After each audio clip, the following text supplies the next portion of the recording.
أما بعد أعوذ بالله من الشيطان الرجيم بسم الله الرحمن الرحيم يا أيها الناس قد جاءتكم موعظة من ربكم وشفاء لما في الصدور وهدى ورحمة للمؤمنين قل بفضل الله وبرحمته فبذلك فليفرحوا هو خير مما يجمعون قل أرأيتم ما أنزل الله لكم من رزق فجعلتم منه حراما وحلالا قل الله أذن لكم أم على الله تفترون وما ظن الذين يفترون على الله الكذب يوم القيامة إن الله لذو فضل على الناس ولكن أكثرهم لا يشكرون وما تكون في شأن وما تتلو منه من قرآن ولا تعملون من عمل إلا كنا عليكم شهودا إذ تفيضون فيه وما يعزب عن ربك من مثقال ذرة في الأرض ولا في السماء ولا أصغر من ذلك ولا أكبر إلا في كتاب مبين ألا إن أولياء الله لا خوف عليهم ولا هم يحزنون الذين آمنوا وكانوا يتقون لهم البشرى في الحياة الدنيا وفي الآخرة لا تبديل لكلمات الله إن ذلك هو الفوز العظيم صدق اللہ العظیم۔ سورہ یونس کی آیت نمبر 57 سے آیت نمبر 64 تک 8 آیات کریمہ تلاوت ہوئی۔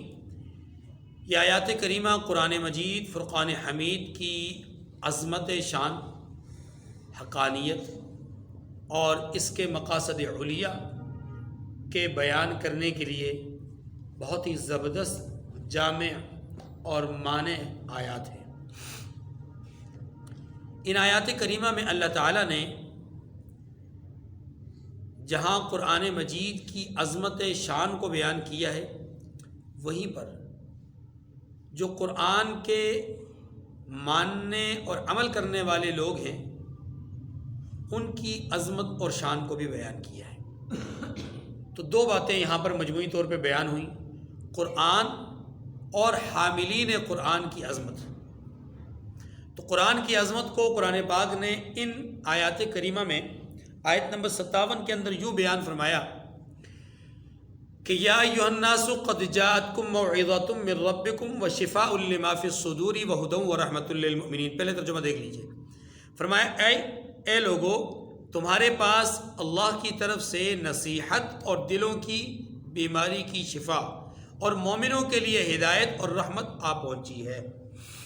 اس آیت کریمہ میں قرآن مجید کے لیے 4 الفاظ استعمال ہوئے ہیں: موعظت، شفا، ہدایت اور رحمت۔ 4 الفاظ استعمال ہوئے ہیں۔ یہ بڑے ہی زبردست قسم کے الفاظ ہیں۔ آپ ان کی تھوڑی سی وضاحت اور تفصیل میں جائیں تو آپ کو لطف اور سرور ملے گا۔ قرآن پاک یہ کہتا ہے کہ قرآن تمہارے لیے موعظت ہے۔ یہ سب لوگوں کو کہا ہے، اس میں مومن اور کافر کا فرق نہیں کیا، اس میں سب کے لیے کہا ہے کہ قرآن سبھی انسانوں کے لیے موعظت ہے۔ موعظت کا معنی کیا ہے؟ نصیحت۔ نصیحت وہ بات ہوتی ہے، وہ چیز ہوتی ہے، وہ قول و فعل یا وہ بات ہوتی ہے کہ جسے سن کر انسان پگھل جائے، جسے سن کر انسان نرمی اختیار کر لے، جسے سن کر انسان جو ہے وہ آمادگی کا اظہار کر لے۔ تو قرآن مجید نرم باتیں بتاتا ہے، قرآن پاک نصیحت کرتا ہے، قرآن پاک موعظت سے کام لیتا ہے تاکہ لوگوں کے دلوں کی سختی اور لوگوں کے انکار کا جو سلسلہ ہے، لوگوں کی طرف سے جحود کا جو معاملہ ہے وہ ختم ہو جائے، اس میں نرمی پیدا ہو جائے اور وہ نصیحت کو حاصل کریں، نصیحت پکڑ سکے۔ یہ ہے قرآن پاک کا موعظت ہونا۔ جب انسان کا دل یا انسان موعظت حاصل کر لیتا ہے، نصیحت حاصل کر لیتا ہے، کسی بات سے خود نرم ہو جاتا ہے، تو نتیجہ کیا ہوتا ہے؟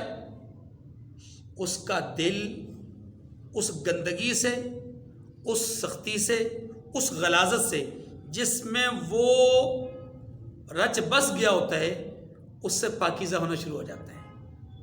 اسی کو قرآن نے کہا ہے یہ قرآن تمہارے لیے موعظت ہے اور جب تم نصیحت پکڑو گے تو پھر تمہارے دلوں کے لیے کیا ہے؟ شفا ہے.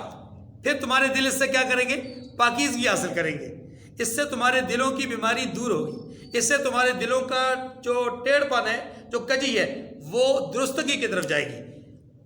موعظۃ من ربکم وشفاء لما فی الصدور، یہ تمہارے رب کی طرف سے نصیحت ہے، اور اس نصیحت کو جس نے حاصل کیا اس کے دل کو شفا ملے گی. ایک بات. دوسری بات یہاں پر جو فرمائی، یہ 2 صفتیں ہو گئی. دوسری بات فرمائی گئی کہ ہدی و رحمہ، یہ دوسری بات ہے اور اس میں 2 صفتیں ہیں. کیا؟ اس کے لیے اللہ نے تخصیص فرمائی ہے مومنین کی، رحمت للمومنین، مومنوں کے لیے. پہلی بات فرمائی سارے انسانوں کے لیے، دوسری بات فرمائی صرف مومنین کے لیے. فرمایا مومنین کے لیے یہ ہدایت ہے. مومنین کے لیے کیا ہے؟ ہدایت ہے. اب ہدایت کیا ہے؟ ہدایت کہتے ہیں رہنمائی کو. مومنین کو قرآن رہنمائی کرتا ہے، مومنین کو قرآن راستہ دکھاتا ہے، مومنین کو قرآن راستے پہ چلاتا ہے. جب یہ اس راستے پہ چل پڑتے ہیں، جب اس راستے کو حاصل کر لیتے ہیں، تو پھر اللہ فرماتے ہیں میں پھر ان پر اپنی رحمتیں نازل فرماتا ہوں. پھر ان پر اپنی رحمتیں. ان الذین قالوا ربنا اللہ ثم استقاموا تتنزل علیہم الملائکہ. پہلے ایمان، پھر استقامت. جس نے ایمان قبول کر لیا، استقامت کا مظاہرہ کیا، پھر اللہ فرشتے مدد کے لیے اتارتے ہیں. آزمائشیں، مصیبتیں آتی ہیں، لیکن وہ آزمائشیں اور مصیبتیں اس کو راستے میں سے ہٹا نہیں سکتی. یہ ہے تتنزل علیہم الملائکہ. اسی طریقے سے جب کوئی بندہ مومن قرآن مجید سے رہنمائی پا لیتا ہے، رہنمائی حاصل کرتا ہے، تو پھر اللہ اس کے لیے رحمتوں کے فیصلے کرتے ہیں. یہ ہو گئی 4 صفات. اب اس کو ایک اور انداز سے دیکھیے، یہ اور لطف آئے گا. اور وہ کیا ہے کہ انسان کے لیے قرآن مجید کی حیثیت دوا کی بھی ہے اور غذا کی بھی ہے. انسان کے لیے، انسان کس کو کہتے ہیں؟ دیکھیے، ہم جو ایک جسم رکھتے ہیں، جانور بھی ایک جسم رکھتے ہیں. ہمارے جسم کے اندر جو روح ہے، جس نے اس جسم کو چلانا ہے، جس نے اس جسم کو حرکت دینی ہے، اس کا نام ہے روح. حقیقت میں انسان وہ روح ہی ہے، ورنہ تو یہ گوشت ہے، یہ چمڑا ہے، یہ ہڈیاں ہیں، اور یہ جانوروں میں بھی ہوتی ہیں. یہ جو انسان کا امتیاز ہے وہ اس روح کی وجہ سے. اگر وہ روح اللہ کے حکموں کے مطابق چلے گی تو پھر یہ انسان کامل ہوگا. اور اگر یہ روح اللہ کے حکم کے مطابق نہیں چلے گی تو اولئک کالانعام بل هم اضل، یہ جانور ہے بلکہ جانوروں سے بھی بدتر ہے. معاملات یہ ہوئے کہ یہ جسم نہیں، وہ روح جس نے اس جسم کو چلانا ہے، اور روح کا بنیادی مرکز دل ہے. روح کا بنیادی مرکز کیا ہے؟ دل. اسی لیے قرآن کہتا ہے اے لوگو تم قرآن سے نصیحت پکڑو تو اللہ تمہارے دلوں کو شفا نصیب فرمائیں گے. اب دوسری جو بات میں عرض کرنا چاہ رہا تھا وہ یہ ہے کہ انسان کو اللہ تبارک و تعالیٰ نے قرآن کی جو دولت دی ہے، اس قرآن کی دولت نے انسان کو 2 چیزیں عطا کی ہیں. ایک دوا، پرہیز، دوسرا غذا، قوت.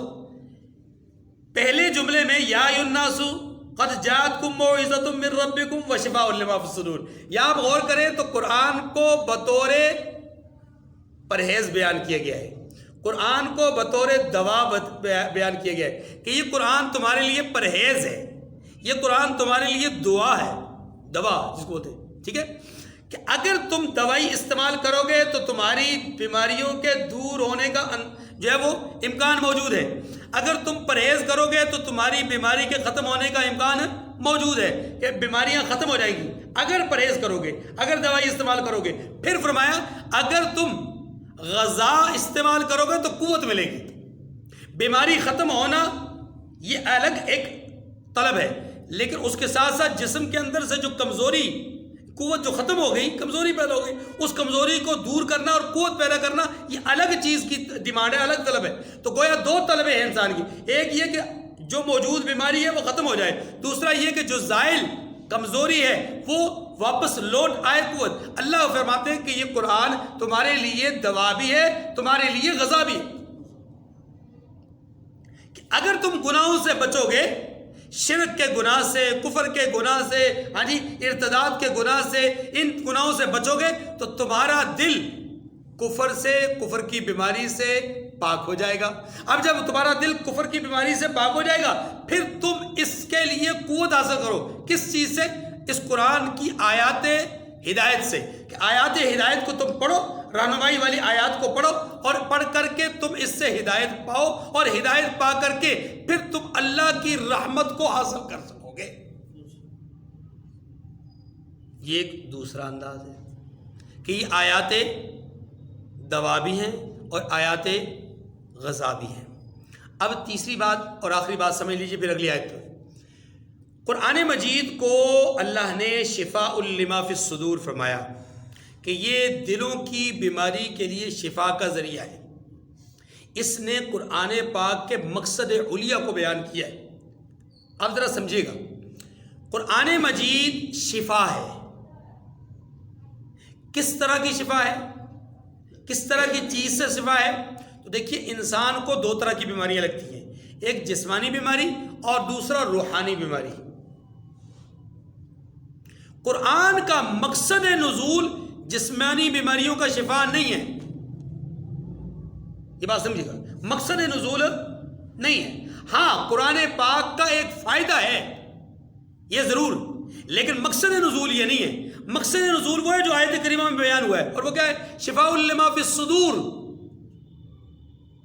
لما فی الاجسام نہیں، جسموں کے اندر جو بیماریاں ہیں ان کے لیے شفا کا قرآن پاک نے ذکر نہیں کیا۔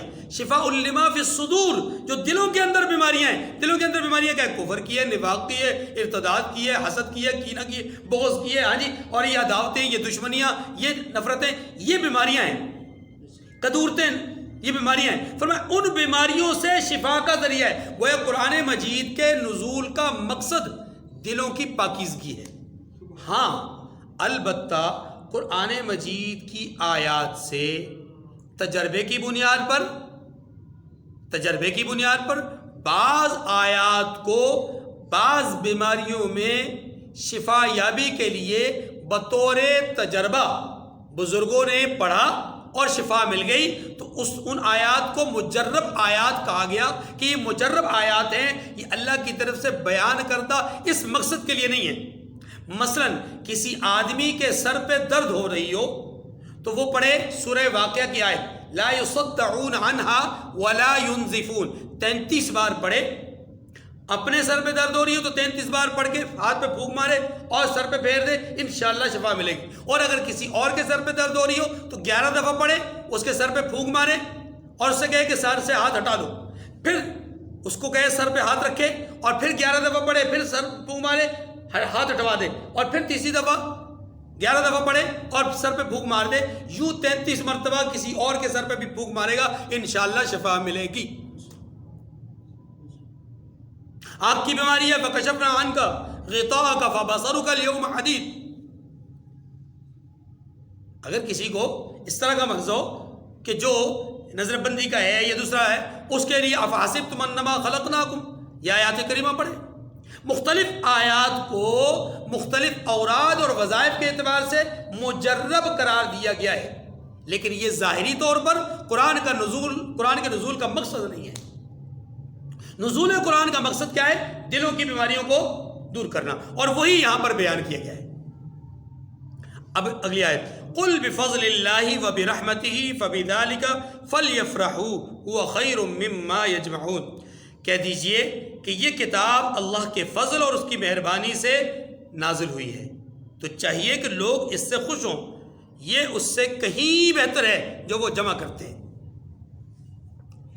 3 باتیں ہیں، ایک قرآن پاک اللہ کی طرف سے نازل ہوا، دوسرا نزول قرآن کے نتیجے میں لوگوں کو یہ نعمت جو ملی ہے، اس کے نتیجے میں لوگوں کے پاس یہ جو اللہ کی عطا آئی ہے، اس کے نتیجے میں لوگوں کو چاہیے کہ وہ خوشی منائیں، دوسری بات۔ اور تیسری بات یہ کہ یہ قرآن جس کو مل گیا اس کو جہاں بھر کی تمام چیزوں سے بہتر چیز مل گئی۔ یہ 3 باتیں ہو گئی۔ ایک بات اللہ کی طرف سے نازل کرتا ہے، اور یہ بات اس میں کوئی دو رائے نہیں، ہمارا ایمان ہے کہ اللہ کی طرف سے نازل کرتا ہے۔ دوسری بات، قرآن مجید کے ملنے پر خوشی منانی چاہیے۔ خوشی 2 طرح کی ہوتی ہے، فرح 2 طرح کی ہوتی ہے۔ ایک فرح وہ ہے کہ انسان اللہ کی نعمت کو اللہ ہی کی طرف سے جانتے ہوئے اس کا شکر ادا کرے کہ میرے پاس جو کچھ ہے اللہ کی طرف سے دیا ہوا ہے، میں اللہ کا شکر ادا کرتا ہوں۔ یہ ہے حقیقی طور پر خوش ہونا۔ اور ایک ہے خوشی کا اظہار اس طرح کرنا کہ جو نعمت ملی ہے اس کو اپنا فضل قرار دے، اپنی عطا سمجھے، اپنی قوت سمجھے، اپنا علم کا نتیجہ سمجھے، اپنی محنت سمجھے، اپنے معاملات سمجھے، اپنا کسب سمجھے، پھر اس صورت میں یہ خوشی نہیں ہے بلکہ یہ اطرانہ ہے۔ قرآن پاک نے ایک واقعہ بیان کیا ہے جس کے اندر ایک لفظ استعمال ہوا ہے، واقعہ آپ کے اشارتاً میں کر دیتا ہوں، باقی تفصیل انشاءاللہ 20ویں پارے میں پڑھیں گے۔ قارون بہت زیادہ خزانوں کا مالک تھا، لیکن جب اس کے پاس اللہ کے بندے گئے کہ رائے خدا میں اللہ کے بندوں کے لیے کچھ خرچ کر، جو اللہ نے تجھے دیا اس میں سے رائے خدا میں دے، اس نے کیا کہا؟ انما اوتیت علی علم عندی، یہ تو جو کچھ میرے پاس ہے میرے اپنے علم کا کمال ہے، اس میں اللہ کی کیا دین ہے؟ اللہ نے تو نہیں دیا، اگر اللہ نے دیا ہوتا تو اللہ تمہیں بھی دیتا، ان غریبوں کو بھی دیتا۔ اب جب یہ بات اس نے کر دی تو اہل ایمان نے اس سے کیا کہا؟ لا تفرح ان اللہ لا يحب الفرحین، خوش نہ ہو، اللہ خوش ہونے والوں کو پسند نہیں کرتا۔ حالانکہ یا خود قرآن کہتا ہے فَبِذَلِكَ فَلْيَفْرَحُوا، خوش ہو جاؤ، تو وہاں اہل ایمان کہتے ہیں کہ خوش نہ ہو۔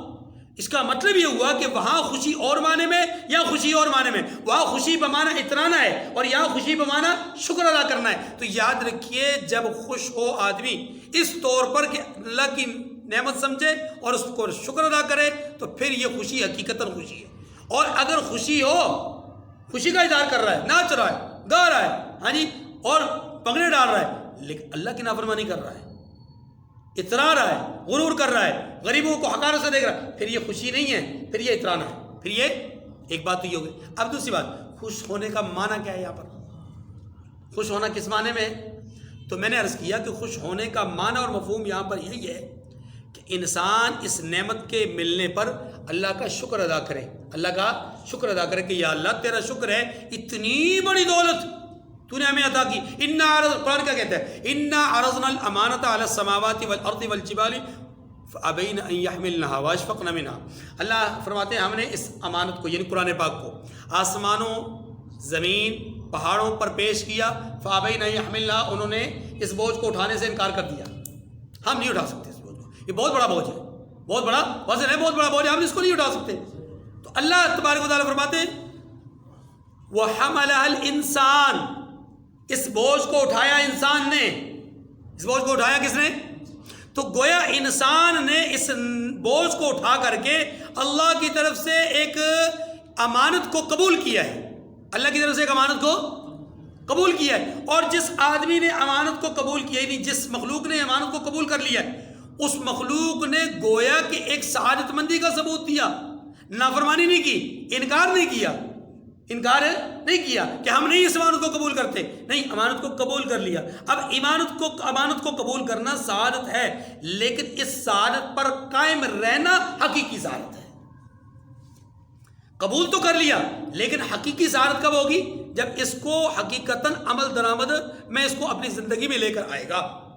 اس لیے فرمایا کہ یہ خوش ہونے کا معنی یہ ہے کہ اللہ کی اس نعمت پر شکر ادا کرے، اور شکریہ یہی ہے کہ جو احکامات اس نے ماننے کو کہیں ان کو مانے، جو کام کرنے کو کہیں ان کو کرے، جن کاموں سے روکا ہے ان کاموں سے رک جائے۔ تین باتیں میں نے کہی ہیں، ماننے والے کاموں کو، ماننے والی چیزوں کو مانے، عقائد، کرنے والے کاموں کو کرے، اوامر، اور رکنے والے کاموں سے رک جائے، نواہی۔ اور یہی پورا دین ہے، ایمانیات ہے، اوامر اور نواہی۔ جس کی زندگی میں یہ تین چیزیں آ گئی وہ مومن ہے۔ وہ کون ہے؟ تیسری بات فرمایا وَخَيْرٌ مِّمَّا يَجْمَعُونَ، جو لوگ جمع کر رہے ہیں سونے کی شکل میں، چاندی کی شکل میں، ڈھیر سارا سامان، ہر چیز جو بھی جمع کر رہے ہیں، یہ سارا کچھ ایک طرف ہو اور قرآن کی دولت اور نعمت ایک طرف ہو۔ فرمایا یہ قرآن کی دولت جس کو مل گئی یہ زیادہ بہتر ہے اس دولت سے۔ اب آپ کہیں گے کہ جناب کیسے ممکن ہے؟ پیسے سے پیٹرول ملتا ہے، پیسے سے پیٹرول ملتا ہے، سوئی گیس بند ہو جائے تو جناب یہ جو آپ کے چولہے کو جلانے کے لیے آپ کو سلنڈر جو ہے وہ بھروانا پڑتا ہے تو پیسے سے ملتا ہے، گیس پہ پکانے کے لیے جو غذا ہے وہ پیسے سے ملتی ہے، پہننے کے لیے جو لباس ہے وہ پیسے سے ملتا ہے، بیمار ہو جائے شفا کے لیے جو دوا ہے وہ پیسے سے ملتی ہے، جس گھر میں ہم رہتے ہیں وہ گھر پیسے سے بنتا ہے، گویا ہر چیز پیسے سے ہوتی ہے۔ تو یہ سونا چاندی یہ ساری چیزیں ڈھیر ساری، ان کے مقابلے میں قرآن کیسے بہتر ہے؟ تو اس کو سمجھنے کے لیے ذرا یہ سمجھیے گا کہ انسان کا اپنا کیا ہے، اس کو ذرا سمجھیں۔ انسان کا اپنا وہ ہے جو اس نے کھا لیا، جو اس نے پہن لیا، جو اس نے استعمال کر لیا، وہ اس کا اپنا ہے۔ جو اس نے سنبھالا ہوا ہے نا، جمع کیا ہوا ہے، وہ اس کا نہیں ہے، وہ اس کا، وہ دوسروں کا ہے، وہ اولاد کا ہے، وہ ڈاکوؤں کا ہے، وہ ڈاکٹروں کا ہے، وہ وکیلوں کا ہے، وہ مطلب چور چکار کا ہے، وہ کسی اور کا ہے، اپنا نہیں ہے۔ اپنا کیا ہے؟ جو کھا لیا، جو پہن لیا، جو استعمال کر لیا، ایسی بات ہے۔ اب قرآن نے نفی کس چیز کی ہے ذرا سمجھیے گا۔ قرآن کہتا ہے جو تمہارے پاس نعمت قرآن آ گئی، یہ نعمت ان تمام چیزوں سے بہتر ہے جو تم جمع کر کے رکھتے ہو، جو کھاتے ہو نہیں، جو پیتے ہو نہیں، جو استعمال کرتے ہو نہیں۔ فرمایا جو جمع کر کے رکھتے ہو ان سب چیزوں سے قرآن کی دولت جو تم جمع کرو گے یہ زیادہ بہتر ہے۔ کیوں؟ اس لیے کہ ان تمام نعمتوں کو زوال ہے، قرآن کو زوال نہیں ہے۔ ان کو زوال ہے، اس کو زوال ہے۔ اگر یہ حفظ کی صورت میں ہے تو یہ نجات کا ذریعہ ہے، اگر یہ تدریس کی صورت میں ہے تو اتنا بڑا صدقہ جاریہ ہے کہ جب تک وہ الفاظ آگے پڑھائے جاتے رہیں گے تب تک اس پہلے پڑھانے والے کو برابر ثواب ملتا رہے گا۔ تو یہ بہتر ہوا یا وہ بہتر ہوا؟ وہ جس کو تم نے جمع کیا سونے کی شکل میں، چاندی کی صورت، یہ سارا کچھ، اس کی مثال تو ایسے ہی ہو گئی کہ ایک آدمی جو کہ بینک میں مینیجر ہے اور اس کے زیر نگرانی کروڑوں روپیہ بینک میں موجود ہے جی، اور وہ بڑے ٹائی شائی لگا کر کے بڑا مطلب فٹ فاٹ ہو کر کے جاتا ہے، بڑی اچھی کرسی پہ بیٹھتا ہے اور اسی کے آرڈر پہ پیسہ ادھر سے ادھر جاتا ہے، ادھر سے ادھر جاتا ہے، لیکن اس کا کچھ نہیں ہوتا، اس کا وہی ہوتا ہے جو مہینے کے بعد اس کو انویلپ ملتا ہے۔ یہ روزانہ کی بنیاد پہ گاڑی بھر بھر کے بیچتا ہے، گاڑیاں بھر بھر کے اس کے پاس آتی ہیں، یہ بیچتا ہے، روزانہ اس کی نگرانی میں لاکھوں نہیں کروڑوں روپے آ رہا ہے جا رہا، آ رہا ہے جا رہا ہے۔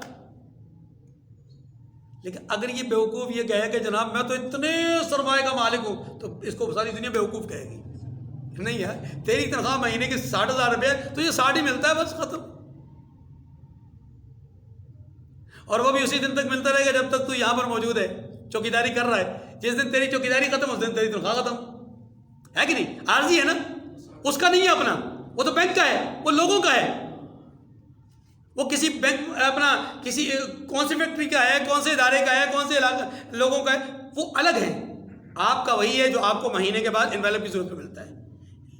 یہی حال ہم جو دولت اپنے گھر میں جمع کرتے ہیں وہ ہماری اپنی نہیں ہوتی، وہ ہماری اولاد کی ہوتی ہے، ہماری بیگم کی بیوہ کی ہوگی، یا ہمارے دوسرے اعزا اقارب کی ہوگی، یا کسی اور خدا نخواستہ چور چکار یا کسی ڈاکٹر یا وکیل وغیرہ وغیرہ کی ہوگی۔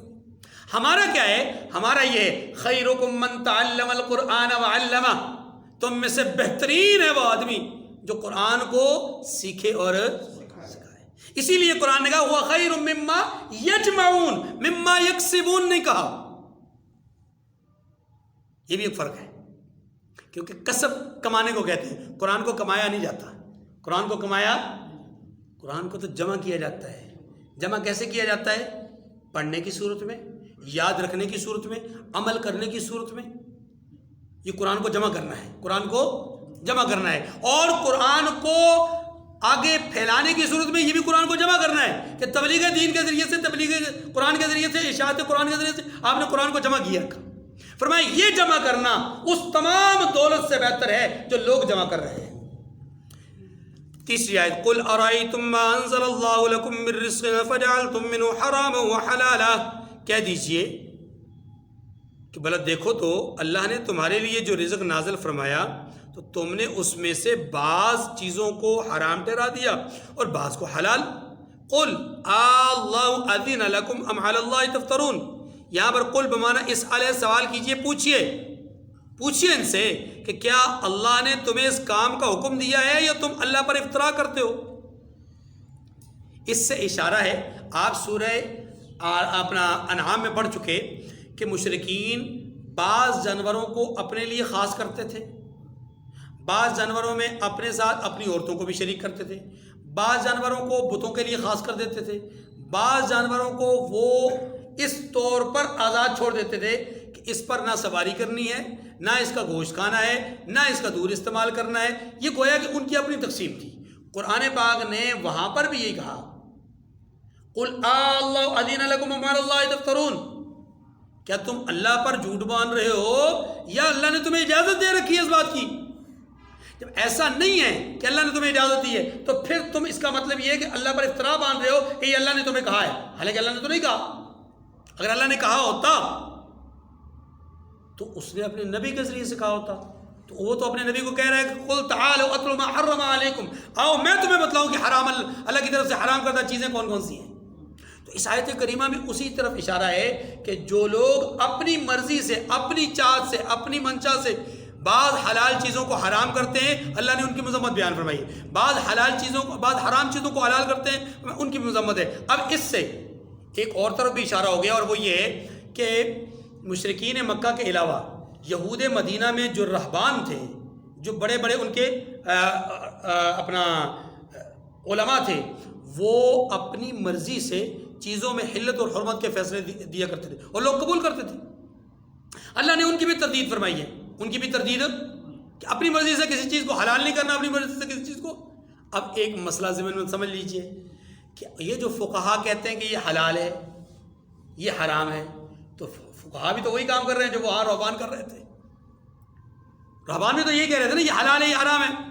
تو اس کا جواب یہ ہے کہ فقہا کے کہنے میں اور رہبانی کے کہنے میں فرق ہے. کیسے؟ وہ لوگ اپنے ذاتی فائدے اور غرض کے لیے حلال اور حرام بتاتے تھے. حلال چیز کو جو صراحتاً حلال بتائی گئی تھی اس کو حرام کہتے تھے اپنے فائدے کے لیے. جس چیز کا صراحتاً حرام ہونا بیان کیا تھا اس کو حلال بتاتے تھے اپنے فائدے کے لیے. فقہا ایسا نہیں کرتے، یہ بات ضرور کیا. فقہا کسی بھی چیز کا حکم بیان کرتے ہیں نمبر ایک قرآن سے ڈائریکٹ نہ ملے تو حدیث سے بھی ڈائریکٹ نہ ملے تو پھر وہ اجماع امت سے کام لیتے ہیں کہ صحابہ کرام کے اس پر کیا عمل ہے، صحابہ کرام نے اس پر کیا کیا. اگر ایسی چیز ہے جس کا وجود خود رحمت دو عالم وسلم کے زمانے میں نہیں تھا، قرآن نے نہیں بیان کیا، حدیث نے نہیں بیان کیا، اجماع امت اس زمانے کا نہیں ہے، تو پھر اب یہ چوتھے نمبر پر قیاس سے کام لیتے ہیں. قیاس کس کو کہتے ہیں کہ فلاں چیز اگر حرام ہوئی ہے غلاظت کی وجہ سے، گندگی کی وجہ سے، تو ہم دیکھتے ہیں کہ یہ وہی گندگی، وہی غلاظت اس چیز میں بھی پائی جاتی ہے. اب اس چیز کا وجود پہلے تو تھا نہیں، مثلا چرس ہے، اس زمانے میں نہیں تھی، کیا حکم لگائیں گے؟ کیا اس کو کھلا چھوڑ دیا جائے گا؟ جو پینا چاہے پیے لے، جو چھوڑنا چاہے چھوڑ. نہیں، بالکل یہ اسی طرح ہے جس طرح کے افیون، جس طرح کے وہ کیا کہتے ہیں اس کو، شراب، کہ اس کے اندر جو علت پائی جاتی ہے وہی علت یہاں پر بھی پائی جا رہی ہے، وہی گندگی، وہی غلاظت، وہی حرمت یہاں بھی پائی جا رہی ہے. لہٰذا ان کی حرمت ہوئی تو نتیجتاً اس کی بھی حرمت ہوگی. حدیث مبارکہ میں آتا ہے کہ ہر مسکر حرام ہے، ہر مسکر، ہر وہ چیز جو انسان کو نشہ دے وہ حرام ہے. تو چرس بھی نشہ دیتی ہے، لہذا یہ بھی حرام ہے. حالانکہ چرس کا وجود قرآن و حدیث کے نزول کے زمانے میں یا ورود کے زمانے میں نہیں تھا. ٹھیک ہے، اب اگر فقہا نے اس پر حرمت کا فتویٰ دیا تو اپنے ذاتی اغراض اور مفاد کے لیے نہیں، بلکہ قرآن اور حدیث کو ہی سامنے رکھ کر کے. اس لیے فقہائے کرام کا حلال یا حرام بتانے کا جو مسئلہ ہے یہ ان لوگوں کی طرح نہیں ہے جنہوں نے اپنے ذاتی مفاد اور اغراض کے لیے کسی چیز کو حلال کیا یا حرام کیا. ٹھیک ہے جی. اب اگلی آیت، فما وما ظن الذين يفترون على الله الكذب يوم القيامة ان الله لذو فضل على الناس ولكن اكثرهم لا يشكرون. اکثر لوگ شکر نہیں کرتے. وما تكون في شأن وما تتلو منه من قرآن ولا تعملون من عمل إلا كنا عليكم شهودا إذ تفيضون فيه وما يعزب عن ربك من مثقال ذرة في الأرض ولا في السماء ولا أصغر من ذلك ولا أكبر إلا في كتاب مبين. اور تم جس حال میں ہوتے ہو یا قرآن میں سے کچھ پڑھتے ہو یا تم لوگ کوئی کام کرتے ہو، جب اس میں مصروف ہوتے ہو ہم تمہارے سامنے ہوتے ہیں، اور تمہارے پروردگار سے ذرہ برابر بھی کوئی چیز پوشیدہ نہیں ہے، نہ زمین میں اور نہ آسمان میں، اور نہ کوئی چیز اس سے چھوٹی ہے یا بڑی، مگر کتاب روشن میں لکھی ہے. یعنی زمین میں پوشیدہ کوئی چیز، آسمان میں کوئی چیز موجود ہو، اللہ کی ذات سے پوشیدہ نہیں ہے. جو چیزیں تمہیں نظر آ رہی ہیں وہ بھی اللہ کی نظر سے پوشیدہ نہیں، جو تمہیں نظر نہیں آ رہی وہ بھی اللہ کی نظر سے پوشیدہ نہیں. اس آیت کریمہ میں ایک عقیدہ بیان کیا گیا ہے، اور وہ عقیدہ یہ ہے کہ تمہارا ہر عمل اللہ ذوالجلال کے سامنے ہے. یہی وہ بات ہے جس کو اگر یوں کہا جائے کہ اللہ کے رسول صلی اللہ علیہ وسلم سے جبرائیل امین نے آ کر کے پوچھا کہ مل احسان، احسان کیا ہے؟ اللہ کے نبی نے کیا فرمایا تھا؟ ان تعبد اللہ کأنک تراہ فإن لم تکن تراہ فإنہ یراک. وہ جو ایک تصور قائم کروایا گیا کہ تم یہ تصور کرو کہ تم خدا کو دیکھ رہے ہو، اور اگر یہ نہیں تصور کر سکتے تو کم سے کم یہ تو اپنا ذہن بنا لو کہ خدا تمہیں دیکھ رہا ہے. یہاں اسی عقیدے کی طرف اشارہ کیا گیا کہ تمہارا ہر عمل اللہ کی نگاہ میں ہے. تم ہو، کائنات کا کوئی ذرہ جانتے ہیں، ذرہ ویسے ہمیں یہ ابھی اس وقت کچھ بھی نظر نہیں آ رہا، لیکن سورج کی شعاع جب وہ کھڑکی سے کسی روشن دان سے اندر آتی ہے، اس کے اندر آپ اس روشنی کے اندر دیکھتے ہیں چھوٹی چھوٹی چیزیں، چمکدار اور بغیر چمکے کالی چمکدار چیزیں، وہ آپ کو ہلکی پھلکی چھوٹی چھوٹی نظر آتی ہیں. حالانکہ وہی روشن دان جب اس کے کھڑکی کو یا اس کے پارٹ کو بند کر دیا جائے تو وہ چیزیں نظر نہیں آتی. حالانکہ ہوتی وہ ادھر ہی ہیں، لیکن وہ نظر نہیں آتی، کیونکہ ان ذرات کو اگر غور کریں تو ان کو یہ معمولی روشنی اور لائٹ وہ نمایاں نہیں کر پاتی. آپ رات کی تاریکی میں جا رہے ہیں موٹر سائیکل پر یا گاڑی پر اور اندھیرا ہے، اور اس دوران آپ نے گاڑی کی لائٹ چلائی ہوئی ہے، یہ جو لائٹ ہے اس کے سامنے بھی آپ دیکھیں تو بہت ساری چیزیں آپ کو اڑتی ہوئی نظر آئیں گی. حالانکہ وہ لائٹ آپ بند کر کے ویسے اگر دوسری لائٹ چلائیں تو آپ کو وہ چیزیں نظر نہیں آتی. معلوم یہ ہوا کہ وہ جو ذرات ہیں انہیں دیکھنے کے لیے ایک زبردست قسم کی ٹارچ، زبردست قسم کی لائٹ اور روشنی کی ضرورت ہے. اللہ فرماتے ہیں وہ جو ذرات تمہیں تمہارے جیتے جی نظر نہیں نہ آتے، سب ہوتے سامنے، تمہیں نظر نہیں آتے. اگر وہ آسمان کے اوپر ہو یا زمین کی تہ میں ہو، وہی ذرات زمین کے تمہیں سامنے نظر نہیں آتے، زمین کے تہ میں بھی ہوں تو اللہ کی ذات سے وہ مخفی پوشیدہ نہیں. ذرہ تو ذرہ ہے، تمہاری نگاہ میں ذرہ سب سے چھوٹی چیز ہے. فرمایا ولا اصغر من ذلک، اس ذرے سے بھی چھوٹی کوئی چیز ہو نا وہ بھی اللہ کی ذات سے مخفی نہیں ہے. یہ ہے بات. الا ان اولیاء اللہ لا خوف علیہم ولا هم يحزنون. فرمایا سن لو جو اللہ کے دوست ہیں ان کو نہ کوئی خوف ہوگا اور نہ وہ غمگین ہوں گے. اللہ کے دوست کون ہیں؟ اولیاء اللہ کون ہیں؟ اولیاء اللہ وہ لوگ کہ جو اللہ کے قریب ہیں. اللہ کی قربت کا ایک معنی یہ ہے کہ خالق اور مخلوق کا ربط اور تعلق، اس کو بھی قربت الہی کہتے ہیں. ربط بین الخالق والمخلوق، مخلوق اور خالق کے درمیان جو ربط ہے اس ربط کو بھی قربت کہتے ہیں. لیکن یہ قربت بہت معمولی ہے. بہت کیوں؟ اس لیے کہ یہ قربت تو انسانوں کے علاوہ دیگر مخلوقات کے ساتھ بھی اللہ کی ہے. ایک قربت محبت ہے، قربت محبت کیا ہے؟ حدیث قدسی ہے کہ جب کوئی بندہ کثرت نوافل سے مجھے راضی کرتا ہے تو وہ میرے بہت قریب ہو جاتا ہے، یعنی وہ میرا بن جاتا ہے. پھر میں اس کے کان بن جاتا ہوں، میں اس کی زبان بن جاتا ہوں، میں اس کے ہاتھ بن جاتا ہوں، میں اس کا دل دماغ بن جاتا ہوں. کیا مطلب ہے اس حدیث مبارکہ کا؟ اس حدیث مبارکہ کا جو مفہوم میں نے آپ کے سامنے ذکر کیا، اس سے اللہ رب العزت اپنی قربت محبت کی طرف اشارہ فرماتے ہیں کہ میں اپنے بندے کے ساتھ قربت محبت پیدا کر دیتا ہوں. کب؟ جب کثرت نوافل سے، کثرت عبادت سے وہ مجھے میری رضا حاصل کر پاتا ہے تو پھر اس کا ہر عمل وہ میری رضا کے مطابق بن جاتا ہے، اس کی ہر کوشش، ہر ادا میری رضا کے مطابق بن جاتی ہے. اس لیے فرمایا میں اس کے کان، میں اس کی زبان، میں اس کا ہاتھ بن جاتا ہوں. یہ بننے کا مطلب یہی ہے کہ اب وہ سوچتا ہے تو میری رضا کے مطابق، وہ بولتا ہے تو میری رضا کے مطابق، وہ سنتا ہے تو میری رضا کے مطابق. اسے کہتے ہیں قربت محبت. اور الا ان اولیاء اللہ میں یہ قربت محبت ہی مراد ہے کہ اللہ اپنے بندوں کو اپنے بہت زیادہ قریب کر دیتا ہے. کب؟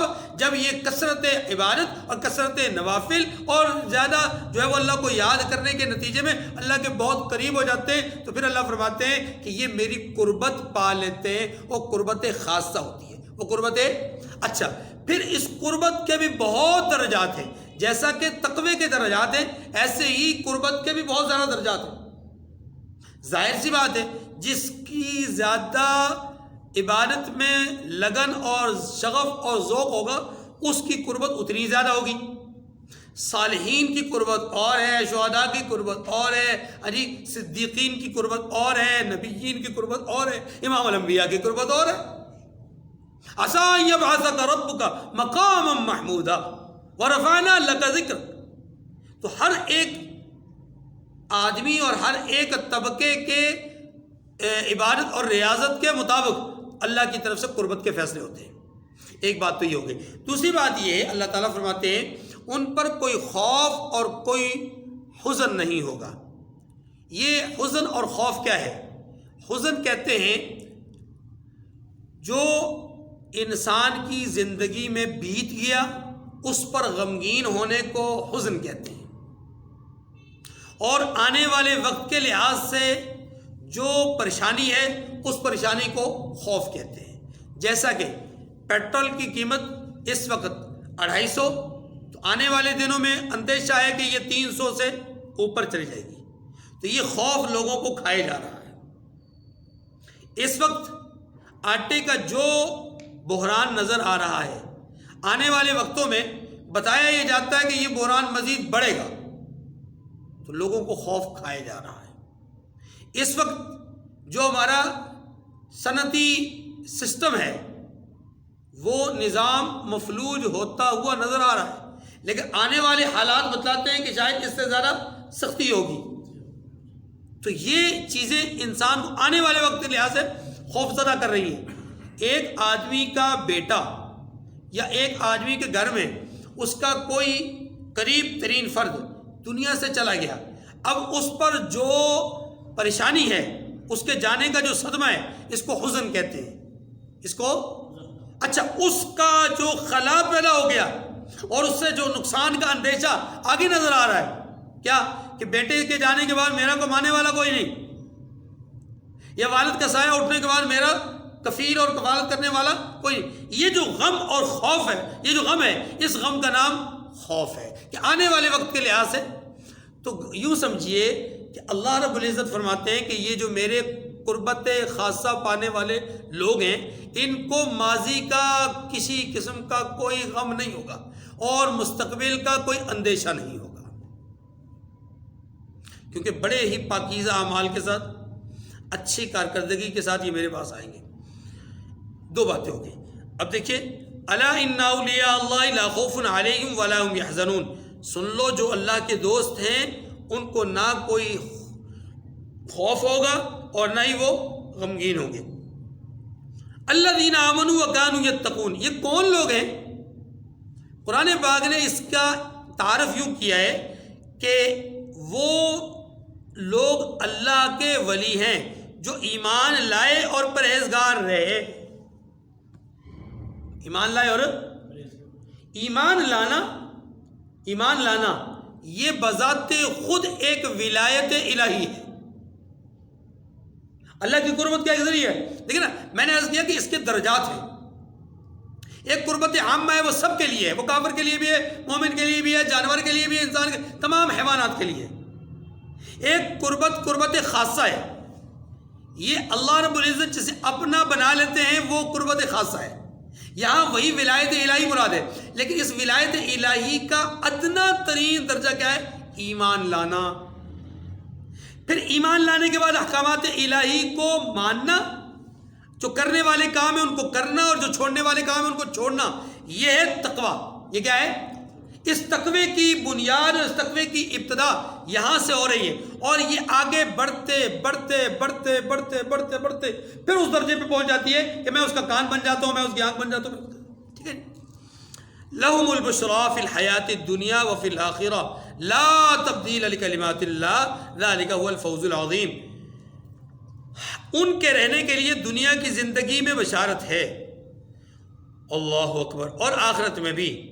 اللہ کی باتیں بدلتی نہیں ہیں، یہی تو بڑی کامیابی ہے. دیکھیے اللہ پاک فرماتے ہیں کہ یہ جو مومنین متقین ہیں، یہ جو قربت الہی پانے والے لوگ ہیں، ان کے لیے بشارت ہے دنیا کی زندگی میں بھی اور آخرت میں بھی. دنیا اور آخرت کی بشارت، اس کو ذرا سمجھیے. سب سے پہلے مفسرین نے لکھا ہے کہ اس آیت کریمہ کا مصداق صحابہ اکرام ہے. صحابہ اس کا مصداق ہے، اور صحابہ میں سے اولین وہ لوگ کہ جنہیں رسول اللہ صلی اللہ علیہ وسلم نے اپنی قربت خاصہ سے نوازا ہے، جن کو اپنا وزیر بنایا، اپنا مشیر بنایا، جن کے ساتھ سسرالی رشتہ اختیار کیا، جن کے ساتھ دامادی والا شرف جنہیں عطا فرمایا، جن کو اللہ کے رسول نے فرمایا کہ سعد فی الجنہ، عبد الرحمن فی الجنہ، ابو بکر فی الجنہ، طلحہ فی الجنہ، زبیر فی الجنہ، عمر، عثمان، علی فی الجنہ. یہ جو جن کو نام لے لے کر کے کہا یہ جنتی، یہ جنتی، یہ جنتی، یہ ہے دنیا کی بشارت. یہ ہے، اور اس کا اولین مصداق وہ لوگ ہیں کہ جنہیں رحمت کائنات صلی اللہ علیہ وسلم نے اپنی زبان اطہر سے جنتی ہونے کا اعزاز نصیب فرمایا. نمبر 2، وہ لوگ کہ جن کے لیے ڈائریکٹ رسول خدا صلی اللہ علیہ وسلم کی زبان سے نام لے کر جنتی ہونے کا اعزاز تو نہیں ملا، لیکن عمومی جنتی ہونے کا اعزاز ان کو بھی حاصل ہے، اور وہ تمام صحابہ ہیں. وہ تمام لا يستوي منكم من انفق من قبل الفتح وقاتل اولئك اعظم درجة من الذين، اور اس کے بعد کیا فرمایا؟ كلا وعد الله الحسنى. فتح مکہ سے پہلے، فتح مکہ کے بعد، یہ حلقہ بغوش ایمان ہونے والے جتنے بھی لوگ ہیں، یہ سارے کے سارے کلم وعد اللہ الحسنہ، ہر ایک کے لیے حسنہ کا وعدہ ہے. اور وہ حسنہ کیا ہے؟ وہ جنت. وہ کیا ہے؟ تو گویا سب جنتی ہیں. اسی لیے قرآن نے کہا رضی اللہ عنہم ورضوا، یہ اولین مصداق. تو گویا اللہ نے دنیا میں ان کو جنتی ہونے کی بشارت دے دی. یہ ایک معنی. دوسرا معنی، دنیا میں جنتی ہونے کا دوسرا معنی یہ ہے کہ اللہ رب العزت جب اس روح کو، جو کہ اللہ کی ولایت کا درجہ پا کر دنیا سے جا رہی ہوتی ہے، اس روح کو جب اپنی طرف بلاتے ہیں، فرشتہ روح قبض کرتا ہے، اس وقت فرشتہ اس کو جب روح قبض کر رہا ہوتا ہے تو اس وقت یہ کہتا ہے کہ یا ایتھا النفس المطمئنہ ارجعی الی ربکی راضیۃ مرضیہ، اے نفس مطمئنہ اپنے رب کی طرف لوٹ آ، اس حال میں کہ تو رب سے راضی ہو جا، رب تجھ سے راضی ہے. یہ ہے دنیا میں بشارت. یہ ہے دنیا میں، ابھی آخرت کی منزل شروع نہیں ہوئی لیکن بشارت دنیا میں مل گئی. اچھا، تیسرا، عمومی طور پر اللہ تعالیٰ نے ایک وعدہ کیا ہے، ان الذین قالوا ربنا اللہ ثم استقاموا تتنزل علیہم الملائکہ. جو لوگ دنیا میں کہتے ہیں ہمارا رب اللہ ہے، پھر اس بات پر ڈٹ جاتے ہیں، یعنی اس عزم اور عقیدے کو پختگی کے ساتھ اپنا لیتے ہیں اور اسی کے مطابق چلتے ہیں، اسی کے مطابق زندگی کو بسر کرتے ہیں، فرمایا تتنزل علیہم الملائکہ، ان پر اللہ کی طرف سے رحمت کے فرشتے اترتے ہیں۔ یہ ہے دنیا کی بشارت۔ آخرت کی بشارت کیا ہے؟ آخرت کی بشارت یہ، جو ایک قبر کے پاتال میں جاتے ہیں تو حساب کتاب میں آسانی ہوتی ہے، سوال جواب میں آسانی ہوتی ہے۔ جب سوال جواب میں آسانی ہوتی ہے تو پھر ظاہر ہے پھر بشارت ہوتی ہے، نم کنومت العروس، اب سو جا جیسا کہ دلہن پہلی رات کی دلہن سو جاتی ہے۔ پھر یہی لوگ، یہ جو متقی ہیں، یہ جو ولی اللہ ہیں، یہ جب عالم برزخ میں جائیں گے اور عالم محشر میں جائیں گے تو عالم محشر میں جا کر کے بھی وہاں پر جہاں نفسا نفسی کا عالم ہوگا، جہاں ایک فطرتی خوف سب پر لائق ہوگا، وہ الگ چیز ہے، لیکن حقیقی خوف ان کو نہیں ہوگا۔ کیوں؟ اس لیے کہ ان کی زندگی اطمینان بخش زندگی گزری ہے، تو یہ اپنی زندگی کے اعتبار سے ندامت نہیں ہوگی ان کو۔ ہاں، اللہ کے جلال، اللہ کے روب اور دبدبے سے خائف ضرور ہوں گے، وہ اور چیز ہے، وہ فطرتی امر ہے، لیکن اپنے اعمال کی بنیاد پر انہیں خوف نہیں ہوگا۔ جیسا کہ انبیاء علیہ السلام جلال الہی، روب الہی کی وجہ سے خوف زدہ ہوں گے، لیکن اپنے اعمال کی وجہ سے نہیں ہوں گے۔ یہ بات ذہن میں رکھیے گا۔ یہ جو نفسا نفسی آتا ہے کہ انبیاء بھی نفسی کریں گے، غیر انبیاء بھی نفسی کریں گے، تو اس کا مطلب تو نعوذ باللہ یہ ہوگا کہ سارے برابر ہو گئے، نہیں۔ یہاں خوف الہی یا روب اور دبدبا جو اللہ کا اس وقت جلال ہے، اس کی کیفیت کو بیان کیا جا رہا ہے کہ اس کیفیت کو سبھی محسوس کریں گے۔ تو فرمایا کہ اہل تقوی جو اولیاء اللہ ہیں ان کے لیے دنیا میں بھی بشارت ہے اور آخرت میں بھی بشارت ہے، اور پھر عالم محشر جب برپا ہوگا اس بشارت کے بعد اس وقت بشارت ہوگی، ہاں جی، اور اس وقت بھی ان کے لیے جو ہے خوشخبری ہوگی۔ خوشخبری کیسے ہوگی؟ کہ ان کو اس وقت حوض کوثر پر بلایا جائے گا، ان کو اس وقت وامتاز اليوم ایھا المجرمون سے الگ کیا جائے گا، مجرمین کو الگ کر کے جب ان کو الگ کھڑا کر دیا جائے گا، ان کے اعمال نامے دائیں ہاتھ میں پکڑا دیے جائیں گے، تو یہ بشارت ہے، یہ بھی ایک بشارت ہے۔ اور پھر جنت میں جب بھیجا جائے گا تو بشارت ہی بشارت ہے۔ اللہم اجعلنا منہم، اے اللہ ہمیں بھی ان میں سے بنا لیجیے۔ وَلَا يَحْزُنْكَ قَوْلُهُمْ إِنَّ الْعِزَّةَ لِلَّهِ جَمِيعًا هُوَ السَّمِيعُ الْعَلِيمُ، ان لوگوں کی باتوں سے آزردہ نہ ہونا، کیونکہ عزت سب اللہ ہی کی طرف سے ہے۔ یہ جو بات آج ایک درمیان فکرہ رہ گیا، لا تبدیل لکلمات اللہ ذالک هو الفوز العظیم، فرمایا اللہ کی یہ باتیں بدلتی نہیں ہیں، یہی تو بڑی کامیابی ہے جو اللہ رب العزت نے بیان فرمائی ہے، یہی اصل کامیابی ہے جو انسان کو ملے گی۔